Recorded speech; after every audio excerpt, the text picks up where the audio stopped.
This week on the agenda, the AI Games. We're at London's Olympic Park to hear how artificial intelligence will transform Paris 2024.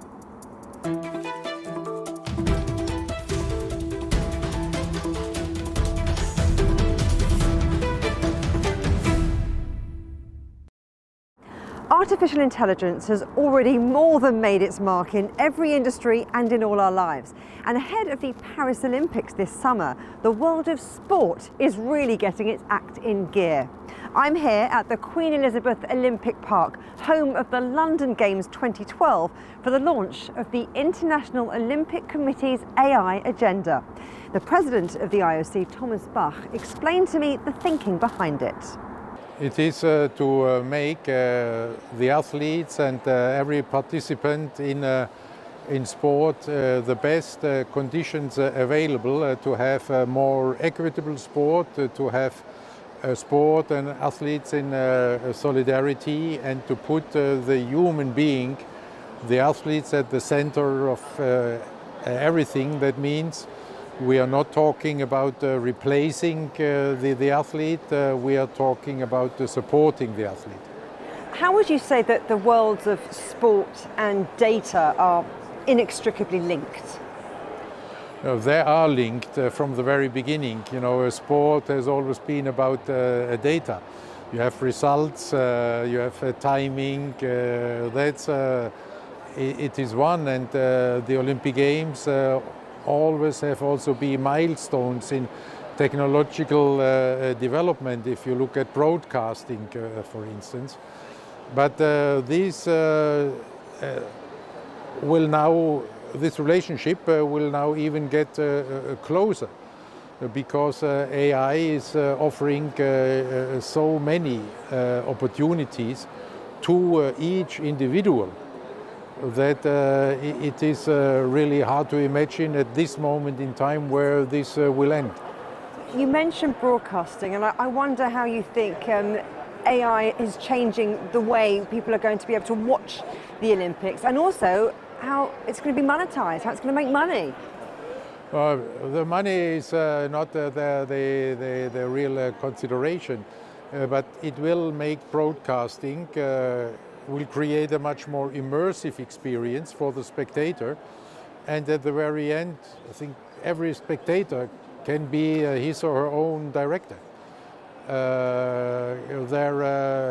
You will be able to decide which camera position you want to see, which athletes you want to focus on, whether you want to have something about the ambience in the stadium.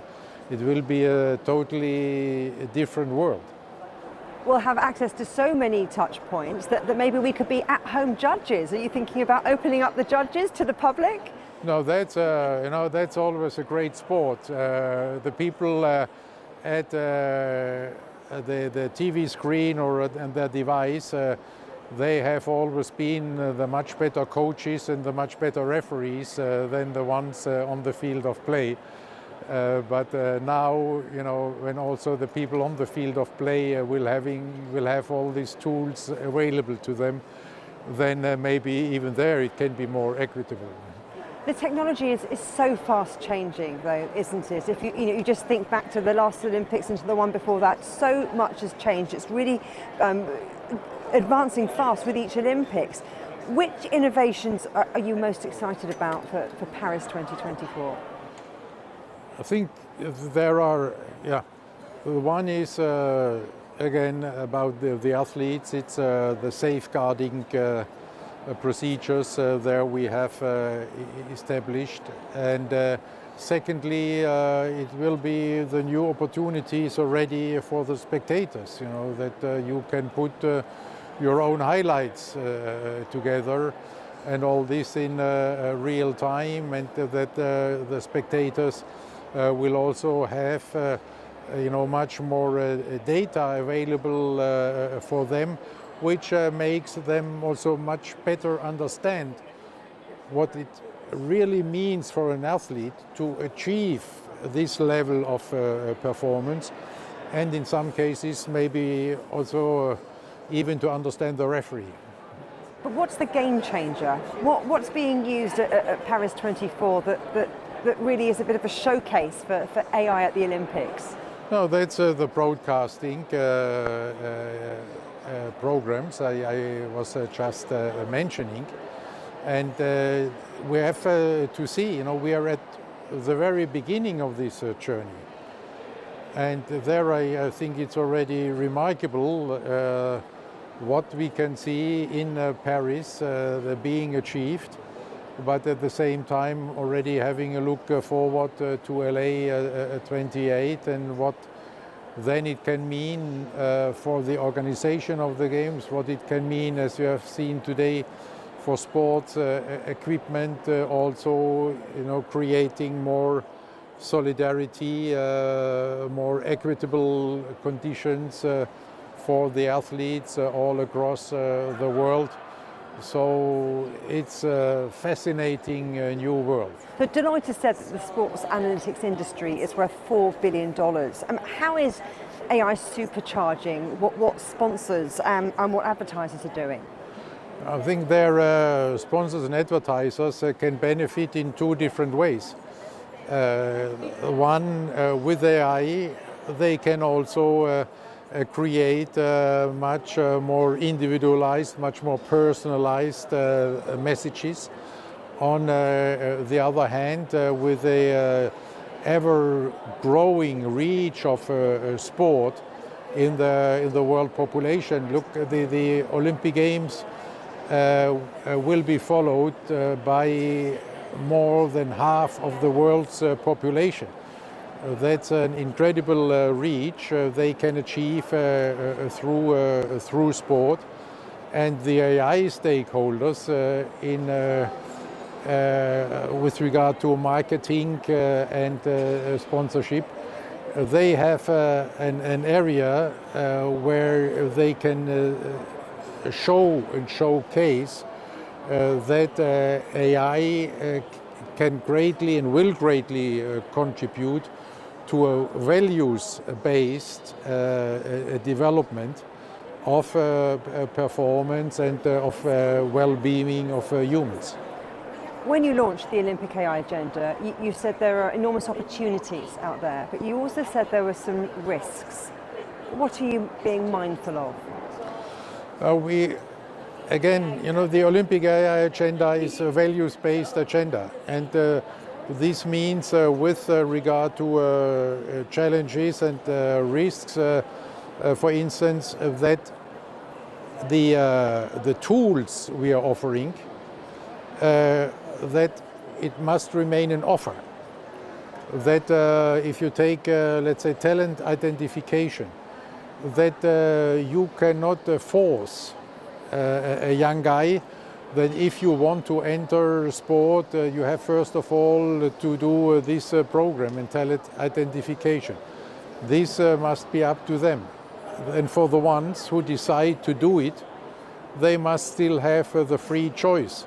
So even if the talent identificator of AI is saying you would be a great wrestler, then this young guy must still have access to tennis, because the human decision then must prevail over AI. And what about the risks that AI could inadvertently bring with it? I wonder if you think there should be a framework around technology in sport, like there is for doping, for example. For doping, I'm sure the World Anti-Doping Organization will join the efforts of this Olympic AI agenda, because also for them, when it comes to detection of doping, when it comes to samples and analysis, AI is offering huge opportunities. So lots of opportunities out there. Thomas Bach, a pleasure talking to you. Thank you. Thank you very much. Thank you. One of the key issues of any games, and indeed any multi-sport event, is cost. Paris 2024 has already passed $9 billion. I spoke to Christophe Dubi, the IOC's Olympic Games Executive Director, about how AI might improve the organisational process. It's going to change drastically the way we do business. You're right, it's complicated. It is expensive. I must say it's balanced as well with private resources. We make a point. Take this velodrome here around us. The planning for this, I'm not speaking construction, but for the operations, is fairly simple, but it's resource consuming. It's all about determining what resources are needed for which purpose at any given point in time during the duration of the cycling competitions. Now, that is fairly mechanic, except that today it takes hundreds of people to get to a plan that works down to the second. When you go live, it's that second. It cannot be 10 later, right? So it's down to the second. Now, what if artificial intelligence informed on data from previous games, and Paris is very important for us in this respect, can produce the first cut of a plan? It means that the resources that were needed before can focus on one thing, which is more important than the plan. It is to cater for all the fans and the experience of the athletes. So you're working smarter, and in doing that, you're saying you save money. Look, you save money, and you focus on people. Well, look, and talking of people, each Games has got to run smoothly for the athletes, for officials, for spectators all around the world, the viewers, and also local people in that host city. Are the AI demands different for all those different groups? Yes, the demands are different, but the opportunities will materialize no matter where. Speaking about cities invest in smart solutions, right? Now, when you overlay on top of Paris Center this summer is 500,000 people a day between Le Louvre and the Eiffel Tower. Oh, mind-boggling, right? So when you overlay this plan on top of a city that runs on smart solutions, it's getting easier to mingle two things. One, the normal life and the functioning of the city with the demands of the games. So it's all about optimization of plans, thanks to smart solutions and big data. How is AI going to help Paris 2024 keep the Games safe? Cybersecurity, identification of threats, huge effort. All actors are involved from the government down to some of our partners that were here today. It's a combined effort to plan for what is a very sophisticated operation, because we know we will be under threat, right? Attacks will come no matter what. So we have to have the most robust solution to fight back. So of course AI will help. It's not without controversy, is it? When you think about facial recognition, not everyone's on board with that. Even though it will keep us secure, that's an infringement of privacy, something the French are big on. And this was a very interesting debate in French society, and it won't be facial recognition, and the nuance here is really important. It will be identification of behaviors, but not facial recognition. They were very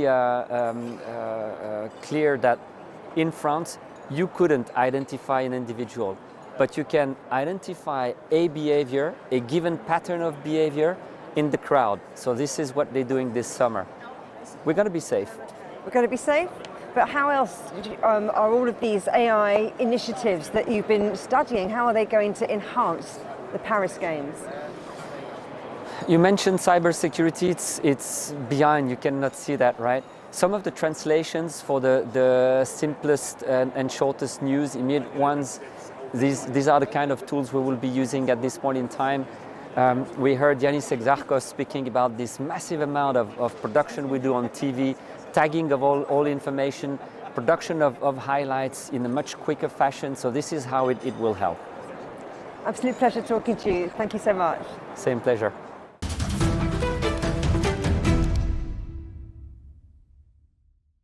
Still to come here on the agenda, we'll speak to five-time Olympic gold medal winning gymnast Nadia Comăneci.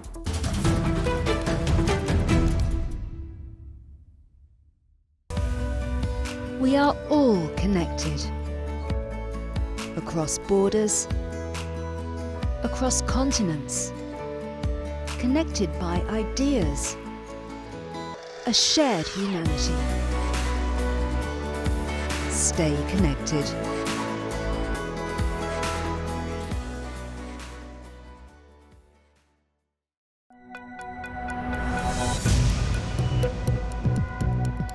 Each day, there are millions of stories.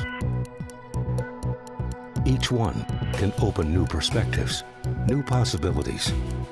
Wherever you look, we are there to see, discover, explore. We put the pieces together to find what really matters to you, all around the world, all around the clock. Our reporters are at home across the globe.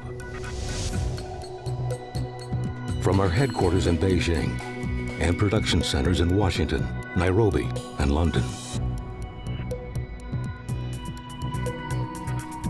Stories from across the globe, reaching people across the globe. CGTN. See the difference.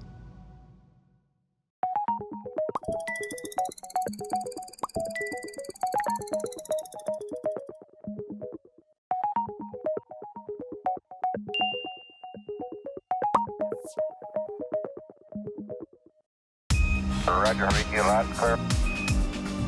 We can try out the wild and the crazy ideas. Nothing can stop an idea whose time is coming. This idea is coming. I actually feel quite comfortable in isolation. We should all be very basic when we're trying to save the world. Awesome! We hope it will happen. We have to live in hope. Events have consequences. Words create impact. Unprecedented scenes that we saw. The cleanup operation is now well and truly underway. Parts of southern Europe remain in a state of emergency. Context gives meaning. People make history. Far more than 1,000 people have come here today. But authorities are still on high alert. So into the attention of world leaders. A complex world demands a comprehensive view. But with the cleanup efforts more or less under control, the economic impact is bound to ripple across the country. There's plastic pollution everywhere. Because the world today matters for your world tomorrow.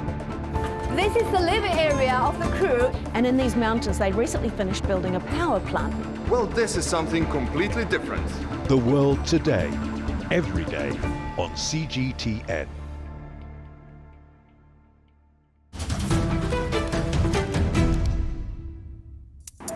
Welcome back to the agenda at the Queen Elizabeth Olympic Park in London as the International Olympic Committee launches its AI agenda. Now, one of the key platforms is the help that AI might give to competitors and judges at the upcoming Paris Games.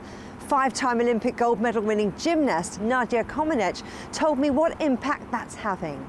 I think AI will help. Definitely, I don't think we'll be able to eliminate the human judging. Gymnastics is very complex. I think that there are many skills in a code of points that, you know how many twists you do in the air, if the landing was right in a right angle, if the space where you land, where is it, and how many deductions, how many turns you take when you go out. So that will help at the beginning, because every sport, every federation, together with AI, they need to build something together to help and speed up the judging, but also be sure that doesn't overstep too fast and go with the base and grow from there. When you think about the areas of conflict when it came to judging, which ones will it smooth over? Was that a triple twist? Was that a quad? Was that a 110 deduction? Was that a 310 deduction? Was this out of the space? I mean, that will be easy to see with the AI.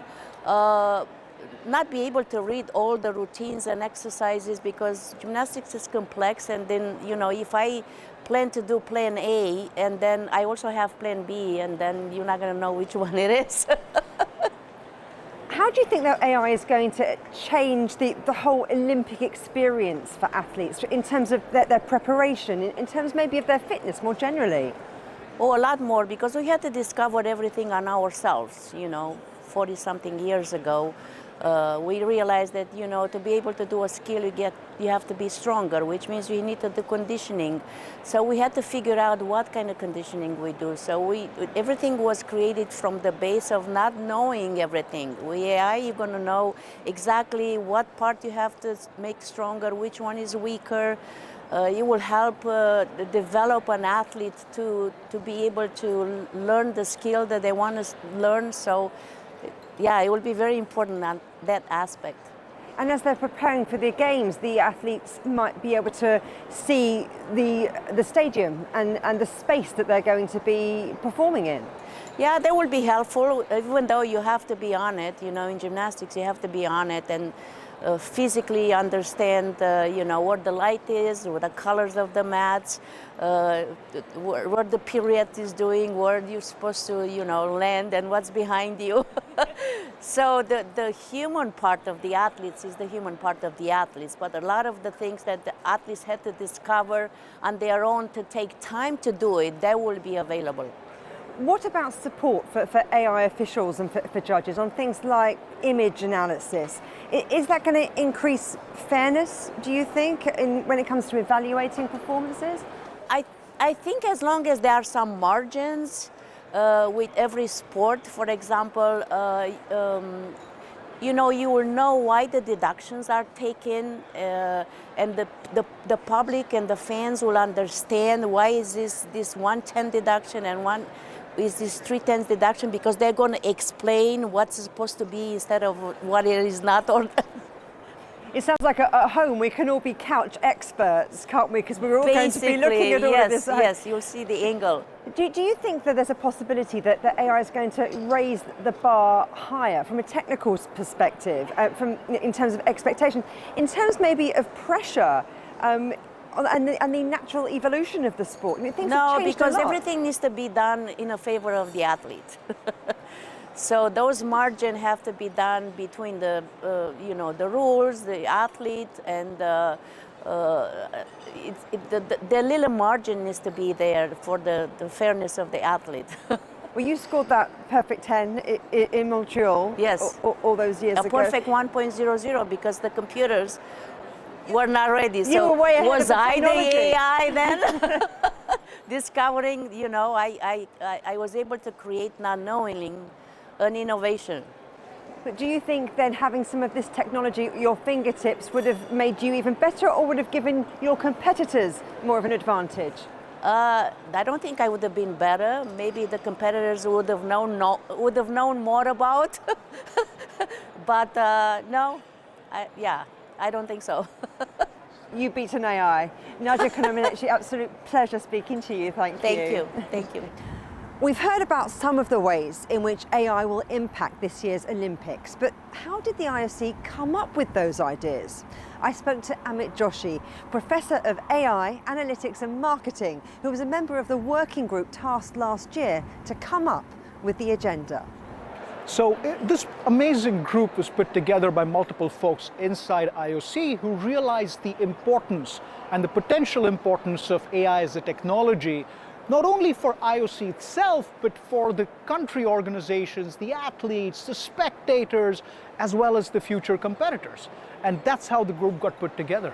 But when you think of a huge organization like the International Olympic Committee and something as seemingly limitless as artificial intelligence, where do you start? We actually started by putting together a panel of experts across various areas. So obviously we had technical people, but we also had athletes, we had business people, we had people who understood the ethical aspects of this, and we started with understanding exactly what IOC's philosophy was and tried to build around that. Well, the IOC President Thomas Bach, he's insisted that they're taking a holistic approach towards artificial intelligence. How important is that? I think that's crucial. a technology like this that's going to impact multiple facets and multiple aspects of the whole thing that IOC does, it is going to be almost impossible to just take a look at very, very narrow or very, very siloed kinds of applications. It was almost imperative to take a look at an absolutely holistic, like Thomas Bach said, and a completely overarching view of this technology across these spheres. And what we're learning from this technology is it might be good for the athletes and good for the spectators, but maybe there are applications beyond the world of sport. Without a question. I have a feeling that not only the agenda, but the technology that's developed as a consequence of being used in the Olympics can be used from everything from healthcare to pharmaceuticals to manufacturing, all kinds of things to, helping people access things much better in electronic spheres. I think the opportunities are limitless. And what about more specifically in the world of sport? So outside the Olympic sphere, if you like, what are you learning? What are you hoping to get from this? What I'm really hoping is that this makes sport much more accessible across the world, right? One of the cool things about this technology, specifically about generative AI, is that if you have access to the internet, you can access the most powerful AI ever created. Now add that with what the IOC is doing, and the sheer accessibility of this will hopefully change lives all around the world.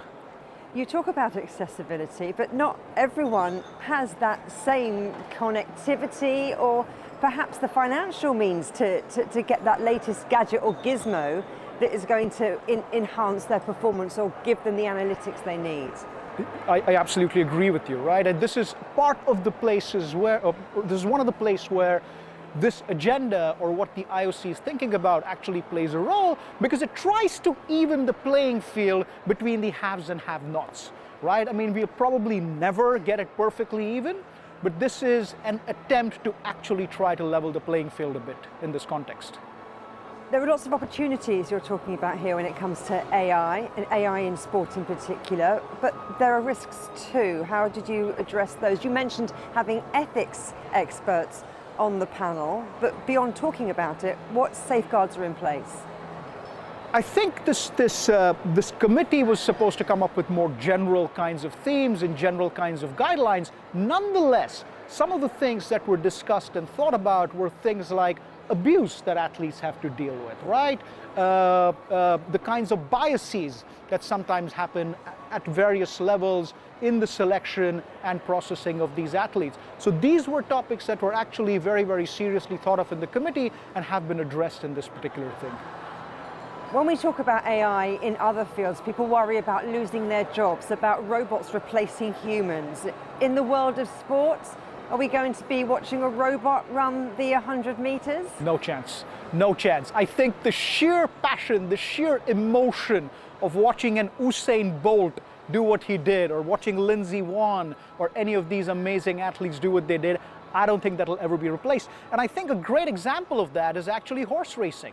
We don't ride horses to work anymore, but horse racing still draws millions of people around the world. So same way, I think even if robots do everything else, which I don't think they will, we will still have humans competing in these games. So no matter how advanced that technology gets, it's all going to have that human heart. Without a question. You cannot replace human emotion. So where do you see AI developing for future games? Is the sky the limit? I do think the sky's the limit, right? Everything from personalizing the games just for yourself, making it discoverable, getting to know new events, but also discovering new athletes from places that you've never heard of, and making the whole thing just so much more fun across generations. I see nothing but great stuff ahead.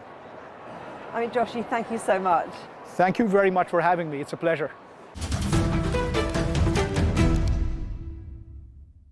You can watch every episode of The Agenda in full on CGTN Europe's YouTube channel. And for exclusive extra content from me, my guests and the rest of the team, don't forget to check out The Agenda Show on TikTok. Coming soon on The Agenda, we'll be in Belgrade to speak to the Governor of the National Bank of Serbia. But for now, from me, Juliet Mann, and from all of the Agenda team at the Queen Elizabeth Olympic Park in London, goodbye.